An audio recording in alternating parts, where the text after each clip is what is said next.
Hello, this is Danielle L. Scott, Managing Editor for the GBR blog.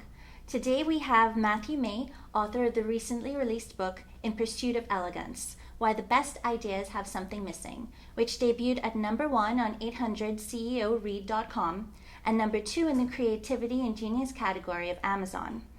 Professor May joined the Graziadio School supporting faculty last year.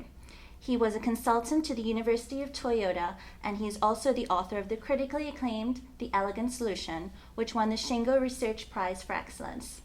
Matt, thank you so much for taking the time with us today. Thank you. Look forward to it. So first of all, what does elegance mean in business? Well, elegance in business means the same thing it means in any domain, which is the unique pairing of two things: unusual or extreme simplicity and surprising impact or power. So whether you are talking about, for example, an iPhone that had no marketing strategy, whether you're talking about a Scion car, which is a very spare vehicle so that the young folks can customize it, whether you're talking about a company in France called Favi, which got rid of their personnel department and had greater employee engagement and satisfaction because of it. Whether you're talking about any of those kinds of things, it's the notion that if we're thoughtful about taking things away, sometimes we can achieve far more with much less. So what would you say would be the opposite of elegance in business then? Well, the opposite of elegance in business is any consumer experience with a product or a decision or a service where just we scratch our heads and we think, well, God, why are they doing this to me? This seems stupid. It's wasteful. It wastes my time. It must waste the company's resources. There's too much. Think about, I don't know if you have a smartphone or not, but generally speaking, they're not as smart as they're touted to be. They do everything except keep a call, right? They have great video and music and photos, but gosh, well, wouldn't we just love to keep a call and not drop it?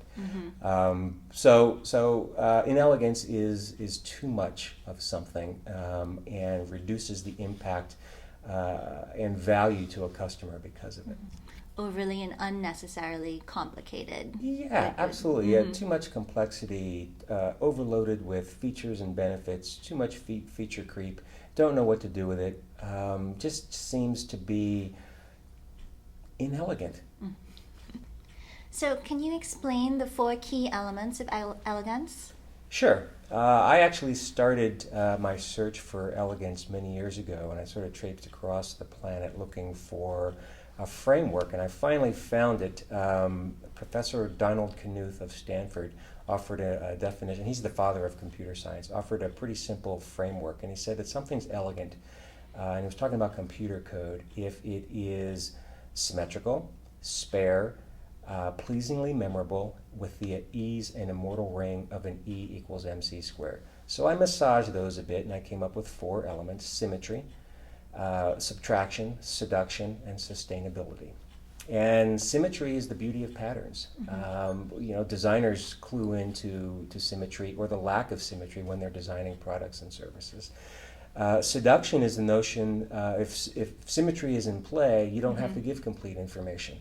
We can seduce people and grab their attention by leaving something out in an artful way. For instance, the last episode of The Sopranos, ballyhooed event had no ending. It stopped in mid-scene, but the viewership was triple what a traditional ending might have been. And those 2 elements are governed by the laws of subtraction, which is to say, think about removing something. And it goes back to the definition of elegance, right? Uncommon simplicity and surprising power. If you're artful and thoughtful and purposeful about what you subtract, you can create far more power and impact because of it. And sustainability is the notion that, gosh, we all have more to do and less to do it with, especially in this economic environment right now. And so it's the notion that true innovation really can be spurred by a focus on and exploitation of finite resources. So those 4 elements come together to help us craft elegance and elegant solutions. So in practical terms, how could a business manager find elegance in his work? start looking at the things that get in the way, I think, of customer value. You have to have an absolutely picture perfect notion of what your customer truly wants, needs, requires, and desires. And then working from the customer back, systematically subtract all the things that get in the way of delivering that value to a customer in a way that's effortless, that's memorable, that's spare and seductive at the same time. Right here in Southern California, all you have to do is go to the local In-N-Out Burger to see this in action. They have a very spare menu of 4 or 5 items, but the secret menu has about 6 or 7 times that many items. And so what happens is if you resist adding, your customers will co-create for you. So as a practical matter, think about what it is you can remove to have a greater impact for your customers. So my final question, for readers of your book, what is the one thing that you really hope that they take away? I guess the one thing that I would hope that they take away from this book is that whatever you're doing, whatever you want to achieve, stop thinking about what more you can do. Start thinking about what you can actually stop doing. And it's a different way of thinking. And that lesson hit home with me several years ago when I heard Jim Collins, who I'm sure everyone knows about, business management guru, Good to Great, and his new one, How the Mighty Fall. He said, whatever your to-do list is, come up with a stop-doing list, a not-to-do list, which is to say, rank order all of your priorities, goals, and objectives, and as a practice, get rid of the bottom 20%.